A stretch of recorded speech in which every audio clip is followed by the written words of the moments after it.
நீங்கள் எல்லா டென்டிஸ்ட் சொல்லியும் கேட்டிருப்பீங்க 2 வேளை ப்ரஷ் பண்ணணும்னு. ஒன்று மார்னிங், இன்னொன்று நைட்டு.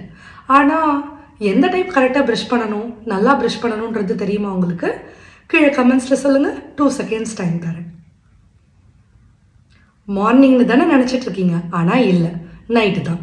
என்னடா நைட்டு நல்லா ப்ரஷ் பண்ணணும்னு சொல்கிறாங்க, எதுக்கு? தூங்க தானே போகிறோம் அப்படின்னு நினைக்கிறீங்களா?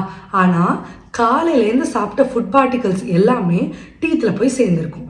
நைட்டு நீங்கள் அப்படியே போய் தூங்கும்போது ட்ரை மவுத்தில் பாக்டீரியாவோட மல்டிப்ளிகேஷன்ஸ் ரொம்ப ஜாஸ்தி இருக்கும். ஸோ அப்படி பாக்டீரியா ட்ரை மவுத்தில் மல்டிப்ளை ஆச்சுன்னா உங்களுக்கு சீக்கிரமே சொத்த வரதுக்கான பாசிபிலிட்டிஸ் ஜாஸ்தி.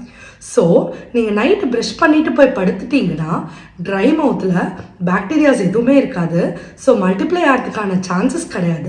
ஸோ மார்னிங் எழுந்து நீங்கள் ட்ரை மவுத்துக்கு மைல்டாக மவுத்தை ரின்ஸ் பண்ணி லைட்டாக ஜென்டிலாக ப்ரஷ் பண்ணிங்கன்னா மட்டும் போதும்.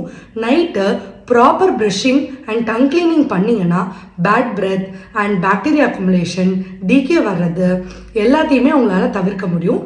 அதனால தான் நைட் ப்ரஷிங் மோர் இம்பார்ட்டன்ட்னு சொல்கிறேன். இது உங்களுக்கு புதுசாக இருந்திருக்கும்னு நினைக்கிறேன். ட்ரை பண்ணி பாருங்கள், கமெண்ட்ஸில் சொல்லுங்கள்.